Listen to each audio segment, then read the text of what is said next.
Hi comrades, yours Kayveeyes.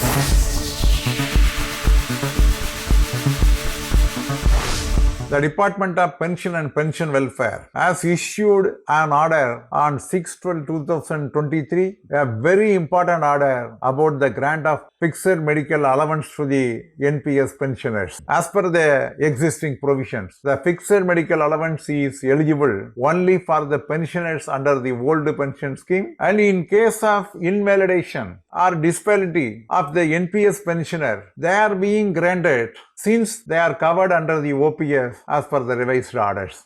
So, in total, the FMA is eligible only to the pensioners of the old pension scheme. It was not granted to the pensioners who are covered under the National Pension Scheme. Now, by this order dated 6/12/2023, this has been extended to the NPS pensioners also, with effect from 6/12/2023. A very important order. This has been given effect from 6/12/2023 with the following conditions. What are all the conditions? The NPS pensioner should have 10 years qualifying service for the membership in CGHS after the retirement. Those who have not completed 10 years of service, qualifying service, they are not eligible to become a member under the CGHS. But in case of death or disability, this minimum qualifying service is not applicable.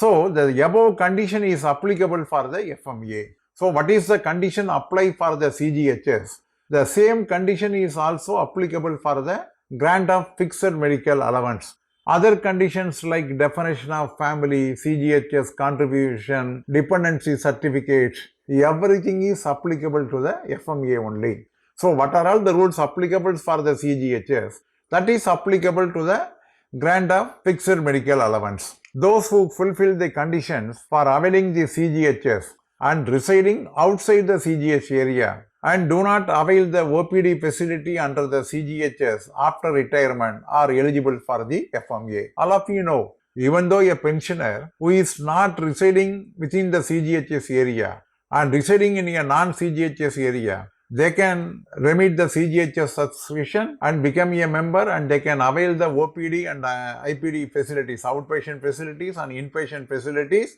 even though they are residing outside. In such cases, they should not claim for the fixed medical allowance. This is under the existing rules for the pensioners who are covered under the old pension scheme. The same provision is applicable for the NPS pensioners also. So, suppose if they have remitted subscription to CGHS for availing inpatient only, they can draw the fixed medical allowance. If they are availing the facility of outpatient treatment also, then they are not eligible for the FMA. This is the main condition. So, what are all the conditions now in existence for the existing pensioners that is covered under the old pension scheme? The same has been extended to the NPS pensioner, but with a minimum service of 10 years is a must. To avail the facilities and also the benefits, the retiring official, they shall submit application along with 2 copies of photograph, specimen signature and identification marks in Form 1. Details of family in Form 2, undertaking for recovery of any excess payment in Form 3, and nomination for payment of arrears of FMA in Form 4. They should submit 4 forms. The forms have been attached with the 6/12/2023 order that is available for the under the NPS rules also. Such declaration has to be submitted along with the application with photograph and specimen signature and identification mark. The PAO, after necessary checks, will prepare the FMA payment authority to the head of the office as well as the NPS retiree. The payment of FMA is automatic and no bill is required to be submitted. It will be automatically credited in the bank account. On death, it will be stopped. The date of death should be intimated within 1 month. If any family member is eligible for the FMA, they can claim. The mode of payment, it will not be monthly basis. It will be quarterly basis. The payment will be made on quarterly basis, that is December to February. That will be paid in the first week of March. March to May, first week of June. June to August, first week of September. September to November, first week of December. So the time limit has been prescribed like this. At present, the FMEA is being granted rupees 1000 per month. We are demanding that it should be enhanced to 3000 rupees, which is not yet disposed under the consideration of the government. So it is a very great and good news for the NPS pensioners. They are going to be granted for the fixed medical allowance provided if they have completed 10 years of service. I think many NPS pensioners, particularly in the postal department, I know because I belong to postal department.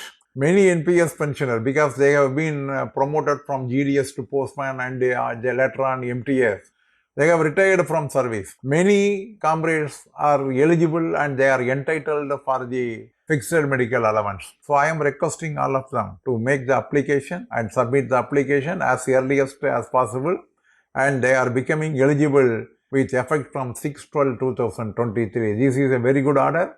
With this I am concluding. Thank you very much, comrade. Meet again.